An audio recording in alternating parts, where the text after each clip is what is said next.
கிறிஸ்துக்குள் அன்பான காலைக்கு இந்த நிகழ்ச்சி நேர்களே, மீண்டும் ஒரு விசை கூட உங்களோடு கூட இயேசுவின் நாமத்தில் இணைவதில் மிகுந்த மகிழ்ச்சி அடைகின்றேன்.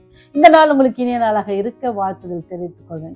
ஆண்டவர் கடந்த இரவு முழுவதும் நமக்கு போதுமானவராக இருந்து நல்ல நித்திரை தந்து இன்னொரு நாளையும் கூட்டி கொடுத்திருக்கிறாங்க. இந்த ஆசீர்வாதமான நாளில் கூட உங்களோடு கூட இயேசுவின் அன்பை குறித்து பகிர்ந்து கொள்வது மிகுந்த மகிழ்ச்சி. இந்த நாளில் வருகிற வாக்குத்தத்தம் எங்க சொன்னா, தாவீது பக்தன் எழுதின காரியம்தான். சங்கீதம் 133 அதிகாரம் 3 வசனம் தான் இருக்கு. அந்த 3 வசனமும் நம்ம எல்லாம் எப்படி இருக்கணும், நம்ம ஒற்றுமையாக இருந்தால் எப்படி இருக்கும், நம்ம குரூப்பாக இருந்தோம்னா எப்படி இருக்கும் அப்படின்னு சொல்லி ரொம்ப அழகாக போட்டிருக்கு. அது எப்படி போட்டிருக்குன்னா, சகோதரர்கள் ஒருமித்து வாசம் பண்ணுவது எத்தனை நன்மையும் எத்தனை இன்பமானது அப்படின்னு சொல்லி போட்டிருக்கிறாங்க. நான் இன்னைக்கு உங்களோடு கூட பகிர்ந்து கொள்கிற ஒரு காரியம் என்னன்னா, 3வது வசனம் கடைசி பகுதி. அங்கே கர்த்தர் என்றென்றைக்கும் ஆசீர்வாதத்தையும் ஜீவனையும் கட்டளையிடுகிறார். எங்க இடுறார் அப்படின்னு நீங்க பார்ப்பீங்கன்னு சொன்னா, ஒரு குட்டி கதை. என்ன கதை அப்படின்னு சொன்னா, எல்லாருக்கும் தெரியும் தையற்காரர்கள் என்ன பண்ணுவாங்க அப்படின்னு சொல்லி. கண்டிப்பா அவங்க கையில என்ன இருக்கும், ஒரு டேப் வச்சிருப்பாங்க. அது எப்படி இருக்கும், அவங்க கழுத்தை சுற்றி வச்சிருப்பாங்க. சிஸ்ஸரு, தையல் மிஷின் இருக்கும். அடுத்தது என்ன அப்படின்னு சொன்னா, ஊசி, நூல், இந்த மாதிரி காரியங்கள் கண்டிப்பா அவங்க வச்சிருப்பாங்க. இந்த காரியங்கள் இல்லாம அவங்களுடைய பணி ஆகாது. அப்படிதானுங்களே.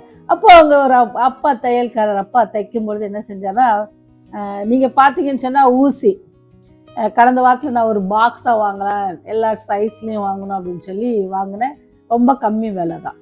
சரி, அது கூட ஒரு சிஸ்ஸரையும் வாங்கிடுவோம், டெய்லர்லாம் வெட்டி நல்லா வெட்டுறாங்கல்ல, நம்மளும் அது மாதிரி வெட்டணும் அப்படின்னு சொல்லி கேட்டால், அது 900 ஸ்டார்டிங் ரேட்டேன்னு சொன்னாங்க. அப்போ நான் சொன்னேன், ஐயா எனக்கு அது பட்ஜெட் இல்லை அப்படின்ட்டு வந்துட்டேன். ஏச்சுன்னா அது கொஞ்சம், ஏன்னா அது வெட்டுறது நீங்கள் பார்த்துருக்கீங்களா, ரொம்ப ஸ்பீடாக, அதே சமயத்தில் என்ன ஒரே கட்டிங். ரொம்ப நம்ம வீட்டில் நம்ம ட்ரை பண்ணுற வச்சுருக்கிறதுலாம் எப்படி இருக்கும், சில நேரம் அப்படியே துணி இந்த சைடு வந்துடும், வெட்டவே வெட்டாது. ஆனால் சிஸ்டர் என்ன செய்யும், க்ளோஸ் ஆகணும், வெட்டாது, அந்த மாதிரி இருக்கும். ஆனால் தையற்காரர் வைத்திருக்கிறது என்னன்னு சொன்னால் நல்லா வச்சுருப்பாங்க. ஏன்னா அது கொஞ்சம் விலை உயர்ந்ததாக இருக்கும். அப்போ அவங்க சொன்னாங்க, நீங்கள் என்னம்மா இப்போ தான் தையல் படிக்க கற்றுக்குறீங்களா, ஸ்டார்டிங் ஸ்டேஜா அப்படின்னு கேட்டாங்க. இல்லையா, கற்றுக்கணும்னு ஆசை தான், இருந்தாலும் ஒரு சிஸ்டர் வாங்கி வச்சுக்கிட்டோம்னா எப்பயாச்சும் கற்றுக்கலாம் வெட்டி அப்படின்ட்டு சொன்னாங்க. அப்போனா நீங்கள் இதை வாங்காதீங்க, இதோடைய கம்மி ரேட்டு ஒரு 600 வாங்குங்க, ஏன்னா இப்போ நீங்கள் கற்றுக்க தானே போகிறீங்க அப்படின்னு சொன்னேன். இப்போ நான் சொன்னேன், கற்றுக்க போகிறதுக்கே 600 அப்படின்னு சொல்லிட்டு நான் வாங்கலை, வந்துட்டேன். ஊசியை மட்டும் வாங்கிட்டேன். அதில் ஒரு 12-13 ஊசி இருந்துச்சு, ரவுண்ட் பாக்ஸில் ஒரு சைஸோட. அப்போது இது ரொம்ப மலிவான பொருள். ஊசி இத்தனை இது, ஆனால் அந்த சிஸ்டர் ரொம்ப விலை உயர்ந்ததாக இருந்துச்சு. அப்போ அவங்க அப்பா நல்லா வெட்டுறாங்க, வெட்டிட்டு அப்படியே அதை வைக்கிறாங்க, கீழே விழுது எடுத்து வைக்கிறாங்க, அந்த மாதிரி. ஆனால் அந்த ஊசி என்ன செஞ்சார் அப்படின்னு சொன்னால், அதை ரொம்ப பத்திரமா என்ன செஞ்சார்னா, ஒரு துணியில் அழகாக என்ன செஞ்சார், யூஸ் பண்ணதாக அதை மாட்டி வச்சார். அப்போ அந்த பையனுக்கு ஒரு கேள்வி, அப்பா ஊசி விலை பெருசா சிஸ்டர் விலை பெருசா அப்படின்னு கேட்டான். ஏன் மகனே அப்படி கேட்குறீங்க அப்படின்ட்டு அப்பா கேட்டாங்க. அப்போ அப்பா கேட்டோடனே அவன் சொன்னா, இல்லை எனக்கு தெரிஞ்சுக்கணும் அப்படின்னு சொன்னான். ஏன், உனக்கு வாங்க போறியா, யாராவது உங்கள் ஃப்ரெண்ட்ஸ் எதனா பற்றி இதை பற்றி டிஸ்கஸ் பண்ணிக்கிட்டீங்களா அப்படின்னா, இல்லைப்பா எனக்கு தெரிய ஆசையாக இருக்குது அப்படின்னு. அப்பா சொன்னாங்க, அப்பா இந்த சிஸ்டர் தான் ரொம்ப விலை, 1500 கொடுத்து வாங்கியிருக்கேன் அப்பா. அப்போ ஊசி இது கம்மிப்பா, அது நான் ரொம்ப நிறைய இது வாங்கினால நிறைய சைஸு, ஆனால் ஒரு 30 ரூபா, 60 ரூபாய்க்குள்ளே தான்ப்பா வந்துச்சு அப்படின்ட்டு சொன்னாங்க. அப்படியா, அப்பயே இந்த பொருளை நீங்கள் தொப்புன்னு கீழே போடுறீங்க, எடுக்கிறீங்க, சில நேரம் அது என்னது கீழேயே கிடக்குது, நீங்கள் அதை கண்டுக்கவே மாட்டீங்க, இவ்வளோ விலை கொடுத்து வாங்க, ஏன்ப்பா நீங்கள் அப்படி பண்ணுறீங்க அப்படின்ட்டு கேட்டாங்க. அப்பா சொன்னாரா, விலை உயர்ந்த அந்த பொருள்னால இல்லை, அது செய்கிற வேலைகளில் இருக்குது அப்படின்ட்டு சொன்னாராம். என்ன வேலை இருக்குன்னா, நம்ம ஒருமித்து இருக்கணும், சகோதரர்கள் ஒருமித்து இருக்கணும் அப்படின்ட்டு சொன்னாராம்.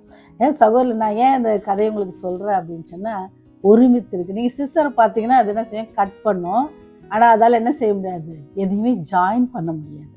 அது என்ன செய்யணும்னா, எல்லா ஷேப்லேயே கட் பண்ணும், எல்லாத்துக்கும் ரொம்ப பயன்படும், ஆனால் அதால் என்ன செய்ய முடியாது, இணைச்சி வைக்க முடியாது. அதுக்கு இணைப்பதற்கு நூலும் ஊசியும் கண்டிப்பாக தேவை. வெறும் ஊசி இருந்தாலும் என்ன செய்ய முடியாது, ஃபுல்லாத்தையும் நம்ம இணைக்க முடியாது. ஒரு சர்டன் லெவலுக்கு இப்போ ஊசி இந்த சைஸ் இருந்துச்சுன்னா அந்த சைஸ் வரைக்கும் துணியை நீங்கள் என்ன செய்யலாம், வச்சுட்டு இது க்ளோஸ் பண்ணிக்கலாம். ஆனால் அந்த நூல் கண்டிப்பாக தேவைப்படும். ரொம்ப மலிவான பொருட்கள், ஆனால் அது என்னது, அதனுடைய சேவைகள் ரொம்ப அதிகமாக இருக்குது. அதனால என்ன செய்யப்படுது, சேர்க்க அது அப்பா சொல்கிறாரு, இது வெட்டுறதுப்பா, அது எனக்கு பிரச்சனை இல்லை. ஆனால் சேர்க்கிறது ரொம்ப முக்கியம் இல்லையா, அதை தைக்கிறது ரொம்ப முக்கியம் இல்லையா, அந்த ஊசி இல்லைன்னா நான் அந்த ஒர்க்கை என்னால் முடிக்க முடியாதுல்ல, அதை நான் ரொம்ப பத்திரப்படுத்துகிறேன் அப்படின்னு சொல்கிறேன். இதே தான் ஆண்டவர் உங்ககிட்டேருந்து என்கிட்ட எதிர்பார்க்குறேன். அவருடைய அன்பை பெற்றுக்கொண்ட நீங்களும் நானும் அவருடைய அன்பை ஆண்டவருடைய அன்பில் அநேகரை நம்ம இணைப்பதற்காக தான் உங்களை என்னையும் அவர் வச்சிருக்கிறாரு. இணைப்பதற்கான பெரிய திட்டத்தில் என்ன செஞ்சுருக்காரு, உங்களே என்னையும் அப்பாயிண்ட் பண்ணியிருக்கிறாங்க. அந்த திட்டம் என்னென்னா, நாங்கள் ஆண்டவருடைய அன்பில் என்ன செய்யணும், அநேகரை கூட்டி இணைக்கணும். ஒரு ஊசியை போல, ஒரு நூலை போல நம்ம இருக்கணும். நீங்கள் வேதாகமத்தில் பார்த்தீங்கன்னா அப்படி யார் இருந்தாங்கன்னு சொன்னீங்க பார்த்தீங்கன்னா மோசையை பார்த்தீங்க அப்படின்னு சொன்னால், அவர் அழைத்து சென்ற மக்கள் என்ன செஞ்சிருவாங்க, ஆண்டவருக்கு பிரியமில்லாத பெரிய காரியத்தை செஞ்சிருவாங்க. ஒரு கன்றுக்குட்டியை செய்து அதை வணங்க ஆரம்பிச்சிருவாங்க. அப்போ ஆண்டவருக்கு ரொம்ப கோவம் வந்துட்டு அழிக்க போறேன்னு சொல்லும் போது மோசை என்ன செய்ய, ஆண்டவரே இல்லை அழிக்காதீங்க, ஒரு தடவை அவங்கள மன்னிச்சிருங்க, நான் அவங்களுக்கு பாடம் சொல்லி அவங்கள திருத்தி ரொம்ப கெஞ்சுவாங்க. அந்த மாதிரியான வேலை தான் அது. என்னது, ஊசிக்கும் நூலுக்குமான வேலை. என்ன வேலை அப்படின்னு சொன்னா, ஆண்டவரோடு கூட இருக்கிற நம்ம உறவுகள் யாருக்கெல்லாம் துண்டிக்கப்பட்டிருக்கிறதோ, சாத்தான் ஒருவேளை சிசரை போல ரொம்ப வேகமாக வெட்டி நிறைய காரியங்களை டேமேஜ் பண்ணி வச்சிருந்தாலும், நல்லா கட் பண்ணி வச்சிருந்தாலும், ஆண்டவருக்கு பிரியமில்லாதபடி இருந்தால் கூட அதை என்ன செய்யறது, சரி செய்வதற்கு உங்களை என்ன ஒரு ஊசியை போல, ஒரு நூலை போல இருக்கணும் அப்படின்ட்டு சொல்றாங்க. ஆண்டவரோடு கூட மக்களை இணைக்கிற பிள்ளைகளாக நம்ம இருக்கணும். மோசே என்ன சொல்றாரு, அவங்கள நீங்க ஆண்டவர் சொல்வாரு, நான் அவங்களெல்லாம் அழிச்சிடுறேன்ப்பா, அழிச்சிட்டு உன்னுடைய சந்ததி, மோசையின் சந்ததி என்ன செய்யறேன், கானானுக்கு அழைத்து செல்றேன் அப்படின்னு சொல்றாரு. நினைச்சு பாருங்க, இஸ்ரேல கூட்டு போறப்ப அவங்களெல்லாம் அழிச்சிடுறேன், கட் பண்ணி போட்டுடுறேன், உன்னுடைய ஃபேமிலியை நான் பெருசாக்குறேன்னு சொன்னா, ஒருவேளை நம்மகிட்ட சொல்லியிருந்தா, சரிங்க கடவுளை நாங்கள் ஃபேமிலியை நான் அப்படியே பத்திரமா கூட்டு போறோம், அவங்களுக்குலாம் பாடம் கற்றுத்தரேன் அப்படின்னு சொல்லியிருப்போமோ என்னமோ தெரியல.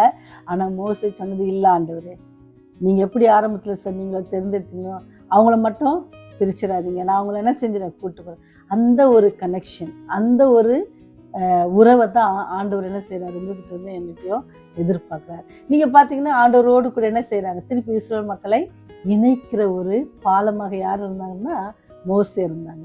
அதே போல பாத்தீங்கன்னா ஒரு அடிமை பெண், அந்த நாகமான அந்நிய தெய்வத்தை வணங்குற ஒரு படைத்தலைவன் என்ன செய்யறாங்க, அந்த சிறுமி, அடிமையான அந்த சிறுமி ஆண்டவருடைய அன்பை இணைக்கிறாங்க. எங்க ஊர்ல தீர்க்கதரிசி இருக்கிறாங்க. சொல்லுங்க, நீங்களும் நானும் அநேக நன்மைகளை ஆண்டவர்கிட்ட பெற்றுக்கொள்ள. அப்ப நம்முடைய காரியமும் அப்படிதான். ஆண்டவர் என்ன செய்யறாரு, அநேகர் என்ன செய்யுங்க, இணைக்கிற பாலமாக இருங்க. அடிமைதானத்தில் இருந்தும் பிள்ளைகள் என்ன செஞ்சாங்க, ஆண்டவருக்கு ஊழியம் செஞ்சிருக்காங்க. ஆண்டவர் உங்களையும் என்னையும் வைத்திருக்கிற இந்த நல்ல நிலைமையில அன்றன்று ஆகாரம் கொடுக்குறாங்க, நல்ல நித்திரை தராங்க, தங்குவதற்கான இடத்தை தந்திருக்கிறாங்க, நேசிப்பதற்கான பிள்ளைகளை தந்திருக்கிறாங்க, கணவனை தந்திருக்காங்க, மனைவியை தந்திருக்காங்க, அப்பா அம்மாவை தந்திருக்காங்க, மாமனார் மாமியாரை நிறைய இல்லை, எவ்வளோ ரிலேஷன்ஷிப் நமக்கு கிடைச்சிருக்குல்ல, நண்பர்களை கொடுத்துருக்குறாங்க. இதெல்லாம் இத்தனை பேர் மத்தியிலும் நீங்கள் அவர்களை ஆண்டவரோடு கூட இணைக்கிறீங்களா? உங்களுடைய காரியம் எப்படி இருக்கிறது? ஆண்டவரோடு கூட இணையாதபடிக்கு சாத்தான் கட் பண்ணி விடுற மாதிரி அவங்கள ஆண்டவர்கிட்டருந்து நம்ம பிரித்து போக பண்ணுறோமா அப்படின்னு சொல்லி நம்ம இன்னைக்கு யோசிக்கணும். நீங்கள் ஊசி நூலை போல இருக்கிறீங்களா, அல்லது உங்களுடைய வாழ்க்கை சிசரை போல இருக்குதான்னு பார்க்கணும். மோசையை போல உங்களுடைய வாழ்க்கை ஆண்டவருடைய பிள்ளைகளை ஆண்டவருக்கு எப்பவுமே என்ன செய்ய, எல்லா பிரச்சனையின் மத்தியிலும் கஷ்டத்தின் சிலர் ஆண்டவரை நம்பியிருப்பாங்க, கஷ்டப்படுவாங்க. அவங்களுக்கு நீங்கள் ஆறுதல் சொல்லி அவங்கள என்ன செஞ்சு சமாதானப்படுத்தி, சாத்தான் அவங்கள என்ன செஞ்சிருவாங்க, கொள்ளை கொண்டு போய் விடாதபடிக்கு அவங்கள என்ன செய்யணுமா, ஆண்டவரோடு கூட இணைக்கிற அந்த பதவி தான், அந்த இணைப்பு, அந்த சகோதர அன்பை தான் ஆண்டவர் சொல்றாரு. அது எப்படிப்பட்டது அப்படின்னு சொல்றாரு. அதுக்கு பிளஸிங் எனக்கு ரொம்ப பிடிச்சிருந்துச்சு. அங்கே கர்த்தர் என்றென்றைக்கும் என்ன செய்வாராம், ஆசீர்வாதத்தை ஜீவனையும் கட்டளையிடுவார். சும்மா இல்லை, கட்டளையிடுவார், ஆர்டர் பண்ணுவாங்க. எப்போ நீங்க ஆண்டவருக்காக ஆண்டோடைய அன்பில் அநேகரை நீங்கள் இணைப்பீங்க அப்படின்னு சொன்னால், அந்த அன்பில் அவளை இணைப்பீங்க அப்படின்னு சொன்னால், அங்கே எங்கே இருக்குமா, ஜீவன் இருக்கும், ஆசீர்வாதம் இருக்கும். உங்களுக்கு அந்த ஜீவனும் ஆசீர்வாதம் வேண்டுமா, ஆண்டவரோடு கூட அநேகரை இணைத்து ஆண்டோடைய அன்பில் அநேகரை என்ன செய்யுங்க, இணைக்க முற்படுங்க. அப்பொழுது அந்த ஆசீர்வாதம் எப்படி இருக்கும், ஆரோனின் சிரசில் வடிகிற என்னது தேனிலோ என்னது வடிகிறதும் அவனுடைய அங்கின் மேல் இறங்குதும் நல்ல தைலத்திற்கு ஒப்பா இருக்குது. அப்பேற்பட்ட அந்த ரிலேஷன்ஷிப் நீங்கள் ஆண்டவரோடு கூட வச்சிருப்பீங்கன்னு சொன்னால், அது என்ன செய்யும், அநேகரை அந்த ரிலேஷன்ஷிப்பில் கொண்டு வரதற்கு நீங்கள் ஒரு கருவியாக, ஒரு ஊசியை போல, ஒரு நூலை போல என்ன செய்வார், ஆண்டவர் உங்களை பயன்படுத்த காத்து கொண்டிருக்கிறார். ஆயத்தமாக இருக்கீங்களா? ஜெபம் செய்வோம். கிருபையும் இரக்கும் தயவும் கொண்டவரே, எங்களை எப்பொழுதும் நேசித்து நாங்கள் பாவிகளாய் இருக்கையிலே ஆண்டவரே நீர் எங்களை புறம்பே தள்ளாதபடிக்கு எங்கள் பாவங்களை மன்னித்து ஒவ்வொரு நாளும் எங்கள் மேல் கிருபையாயிருந்து எங்களை வழிகாட்டி எங்களை பாதைகளை செவ்வைப்படுத்தி வருவதற்காக நன்றி செலுத்துகிறோம். ஒரு நாளும் குறைவில்லாதபடிக்கு அப்பத்தை எங்களுக்கு தந்திருக்கீங்க, தண்ணியை தந்திருக்கிறீங்க, நாங்கள் சுவாசிக்கிற காற்றை நீங்கள் தந்திருக்கிறீங்க தகப்பன், அதற்காக நன்றி செலுத்துகிறோம் சாமி. எத்தனையோ இடத்துங்களா அநேக பிரச்சனைகள் ஆண்டவர், பூமி அதிர்ச்சிகள், வெள்ளங்கள் ஆண்டவர், எவ்வளோ பிரச்சனைகள் மத்தியில் அநேகர் கஷ்டப்பட்டு கொண்டிருக்காங்க சாமி. அந்த பிள்ளைகளாம் நீங்கள் கண்ணோக்கி பாருங்க சாமி. அவங்களாக்கெல்லாம் நீங்கள் எடுத்து போட வேண்டுமா கெஞ்சி கொண்டாடுகிறோம் சாமி. உலகம் எப்பொழுது எந்த விலையில் மாறும் என்று எங்களுக்கு தெரியாது, எந்த இடத்துல வார் வரும்னு தெரியாது சாமி. எல்லாவற்றிலும் கிருபை இருக்குது என்பதை நாங்கள் உணர்கிறோம். எல்லாவற்றுக்கும் அது கட்டுப்பாடு உங்கள் கரத்தில் இருக்குது என்று நாங்கள் விசுவாசிக்கிறோம் சாமி. உண்மையே நம்பி இருக்கிறோம் சுவாமி. எங்களை தீங்கு ஒன்றும் அணுகாதபடி காத்துக்கொள்ளுங்க. சாத்தான் எங்களை சுற்றிவே வராதபடிக்கு இரத்த கோட்டைக்குள்ள ஒவ்வொரு பிள்ளைகளும் நம்பி இருக்கிற ஒவ்வொரு குடும்பத்தையும் நம்பி இருக்கிற ஒவ்வொரு வாலிப பிள்ளைகளையும் ஆண்டவரே நீங்க ஒரு ரத்த கோட்டைக்குள்ள மறைத்து பாதுகாத்து கொள்ளுங்க சாமி. உடைய ராஜ்யம் வரும்பொழுது நீர் எங்களை நீர் தள்ள வேண்டுமாய் இயேசுவின் வழியாய் ஜெபிக்கிறோம் ஜீவனுள்ள நல்ல பிதாவே, ஆமென். ஆமென்.